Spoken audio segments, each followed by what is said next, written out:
going to attack maxed Town Hall 18 bases to showcase all of the new content for the update, whilst teaching you some of the best Town Hall 18 attack strategies, starting with the Meteor Golems. I will pair the new troop alongside the new spell in that of the Totem. Some of these I will use for the Meteor Golems, others I will use for my Warden Walk. If you are making any purchases for the Town Hall 18 update, remember you can support a creator beforehand by pressing the C and entering their code. My code is Judo and it helps me to bring the best Clash of Clans videos for you. You can also do this on the Supercell store where you earn extra rewards with your purchases. So my plan to 3-star this base is to use a Warden Walk and the Fireball, which will do two things. This will take out damage in the base, but also set up pathing for the Meteor Golems.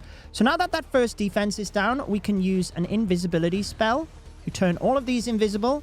Now that they are, we can Fireball, get the Earthquakes in quick enough to take down the Clan Castle. And then notice that the core of the base, a lot of that is down. The Town Hall Guardian is still there, so we do have to keep an eye on that because it's the long shot Guardian. So he might actually be able to reach my Grand Warden down here. We do need to keep an eye on that in case we need to use a rage spell. But essentially, once this middle compartment is down, I can assure the Warden walks towards the Monolith, use the Totem spell in order to help protect. Let's actually use a rage to protect the Warden, and then I can send my Meteor Golems to the top area of the base. Let's keep an eye and see which way the Warden goes, because I can use 5 Rocket Loons to pull the Warden should he want to go up towards the Expo, because I want to keep him down towards the Monolith. So there we go. Let's use those Rocket Loons. That pulls the Warden this way.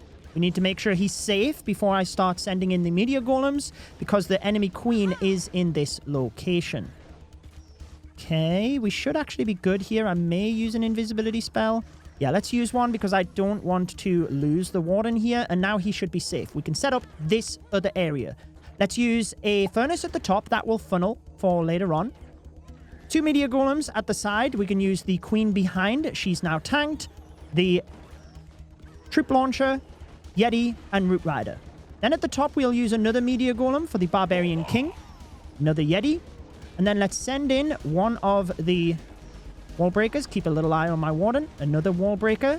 We can rage here. Use a totem to distract. King ability and queen ability. Because if we get through this, we're good. Now keep an eye on the Warden. He's under damage here. As soon as the Royal Champion gets in range, let's use the totem to distract both of those. Let's reinforce at the top with my Royal Champion. Now that the Town Hall is down, keep an eye on this Monolith and the Expo as well, because should that lock onto the Warden, we'd want to use the Totem spell to re-distract these defenses. So now we can do that. It will stun defenses in a 6-tile range so that they swap to the Totem spell. And that worked pretty nicely. As soon as that is about to go down, then we can do exactly the same. I don't think we need to at this point. This base is crushed, my friends. The Meteor Golems can provide beautiful tanking for your heroes pushing through the base, as long as you've got that pathing set, and the Warden Fireball combined with a Warden Walk is a great way to do that. But let's move to the next strategy. This one uses the Electro Dragons, but with their new level for Town Hall 18. One thing you can do to set them up is a surgical Electro Dragon approach, that is raging one of them to snipe an area of the base, in this case the Revenge Tower, before it activates. I would like to get both of those air defense as well, so I'm actually going to send in another one. And we're going to rage up next to the multi-gear tower so we can take that and snipe the defending Royal Champion. Now I'm going to set up my Flame Flingers. So essentially I'm going to take out the left side of the base so my Electro Dragons can focus on the right side of the base with my Queen. Looks like we should be able to get straight to the Expo there. Then that sets up my Flinger very nicely. Okay, I'm actually going to start with the Queen. Notice the defending heroes pulsing in purple. That's because of the hero bell, but once I take it down, they will not be boosted anymore. There we go. So now let's set up the Flinger. I'm going to have to actually use the King at the bottom here. I wanted to send him into the center of the base. I'm going to have to be careful of that Super Wizard Tower because it's going to fry my snakes, which were on the King to help protect versus the Longshot Guardian. Never mind. Electro Dragons now to help protect the Archer Queen. They will go in towards the Scattershot, and I want my Queen to just loop over to the top side of the base. I will have to be careful here. Might need to use an early Warden ability because I've only got 3 Electro Dragons since I used 2 of them earlier on. So there we go. Let's use that warden ability. King is doing well. So let's send in the wall break to get him to the middle. Nope. There was a spring trap there. So let's send in another to make sure we get that. Now we've got defending furnaces. Let's keep an eye. Let's actually use the minion prince ability to slow everything down. That was a really good minion prince ability, actually. I was planning to use it for the back end of the base, but I needed to use it there. Going to turn him invisible. I have the spirit fox, not the spirit fox, the phoenix on the minion prince, but I'd like to save that for a little bit longer. Now let's use the totem to protect the queen at the top. Minion prince is just about good. I can probably let him go down at this point and use my invisibility spell for the queen. Let the minion prince actually utilize the phoenix ability. Otherwise, we're just wasting that. And there we go. As long as you set the electro dragons up so they have a bit of pathing and you have a bit of an idea for them, then they will still work.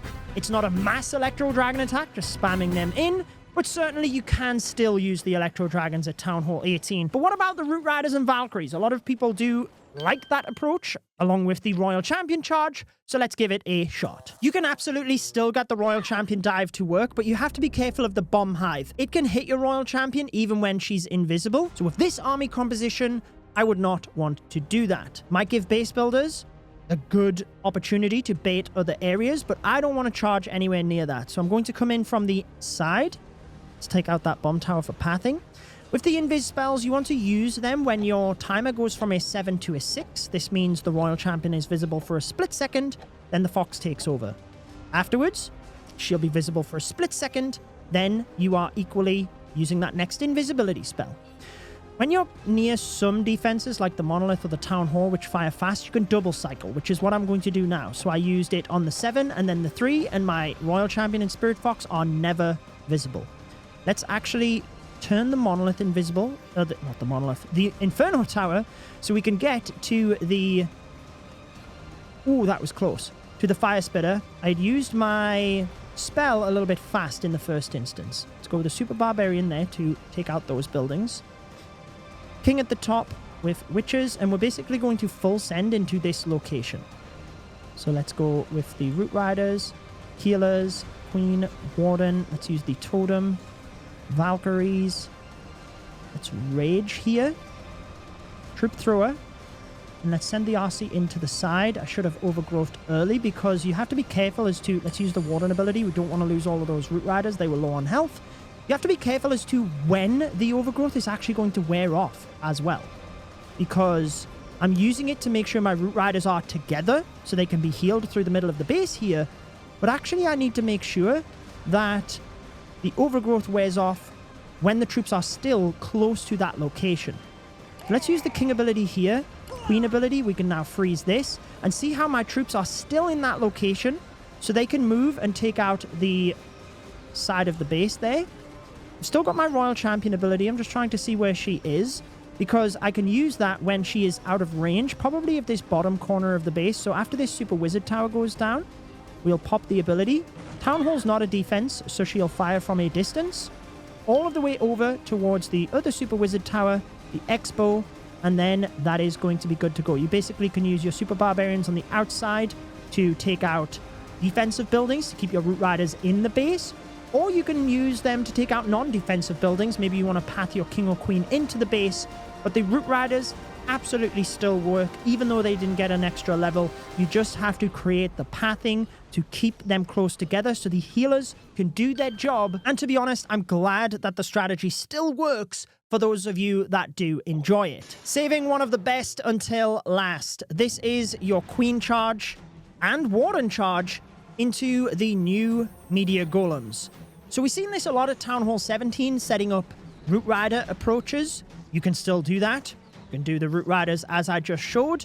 I know I had some fun with the Electro Dragons to let you see that they do work, but this attack definitely will be strong at Town Hall 18. So you can let your Queen and Warden take a little bit of damage because then you can turn them invisible and the healers can actually do work. But you do have to be careful that you do keep them alive. Let's recall now. We've got that Poison Tower. We've lured the CC, created a bit pathing. That's exactly what we wanted. So now let's redeploy. Should have probably done that quicker rather than yapping, but never mind. We do have a split on the Clan Castle, but we actually have 2 spells here. So let's... Oops, we're swagging the top poison. Never mind. This will hopefully show you how good this attack strategy is if it works even when I am literally throwing things into the grass. So, it would be good to get that fire spitter down, then we can basically pull the Archer Queen back down this way. Let's try and get those elixir storages, or elixir collectors out rather, so that the Queen... Okay, she's not going to go for the fire spitter anyway. Never mind. Never mind. All planned. Barbarian King at the bottom. We need to cut the funnel on this side, so let's go with the siege barracks. We can send in some headhunters there. Headhunters here. Wall break to make sure we get connected in. Jump spell, and then that will actually give us access into the fire spitter. Oh, there's a wizard there. Let's go. Okay, let's send the warden ability now so we don't lose it. RC down the side. We basically want the RC flanking. And let's use the king ability now alongside the queen ability, because this is the heavy area of the base. So we can use the rage spells, and as long as we get through this, that's then the high damage gone. We've got the royal champion sideswiping through the middle. But just look at the meteor golems go, and they can throw themselves over the wall as well.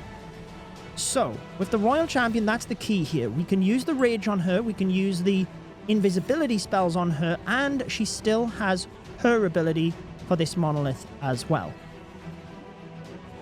We don't want to time fail, that is for sure. Let's use the RC ability. Let's actually rage these meteor golems. They are tanky, and they've got the healers, so they should probably be able to get that monolith. That is a perfect example of why this attack strategy is so strong. If you can set the funnel for them, they just keep going through the base. Beautiful stuff there. And hopefully this has given you a good amount of strategies to get started at Town Hall 18 and that you enjoy it. Thank you for supporting the channel with code JUDO. I will pop both of my breakdown videos on your screen. This covers everything that is new with the Town Hall 18 update. Enjoy the rest of your day.